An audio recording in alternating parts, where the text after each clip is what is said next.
doing it again, just with a little twist. So watch Joel's gun. Stand by.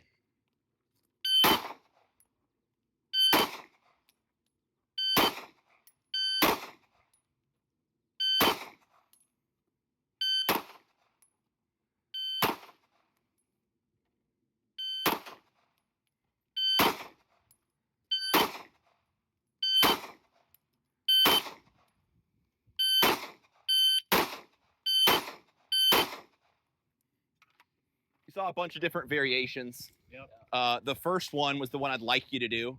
Didn't try to do anything special. We had a good conversation with one of you guys earlier about looking away. So it's important that I stayed looking at the target as long as I was shooting it.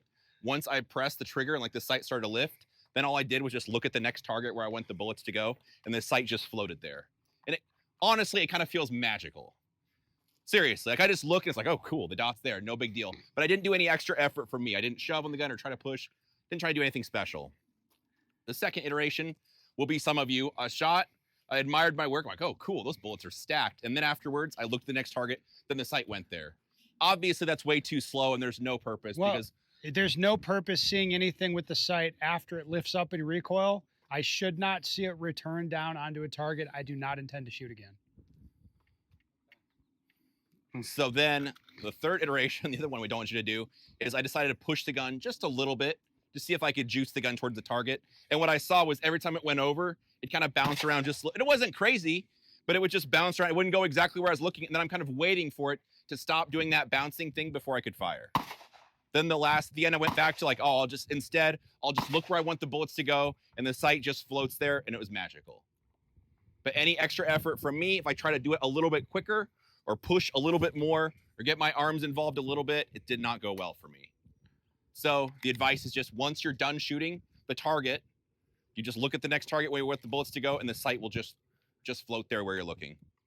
Yeah. So when I said you've already done this drill, this is just a little twist. What do I mean by that? Yeah, this is the first drill we did. I don't conceptualize like returning the gun from recoil onto a spot. All that we're doing is just changing the spot. So it's like I'm looking at this spot, shoot, and I just return the gun over to this spot. If you think of it that way, it's like it's way less dramatic. Does that make sense to everybody? Then the reason for doing this without firing ammo is because then you get feedback you can't really ignore. So when the gun goes off, it's a lot to pay attention to. You're trying to fight recoil and all that kind of stuff, maybe. Yeah. So instead, you can't really, hopefully if you're paying attention, you can't unsee it. Because once you fire the shot, you're just waiting, like, does the sight go exactly where you're looking? Does it bounce around? Did it go to the wrong spot and I had to make a correction? So it's really easy to nitpick that little transition piece. All right. Okay. So like Ben said, we're less interested in where the bullets go, more interested in how the gun tracks. So we'll have you guys just do the first relay.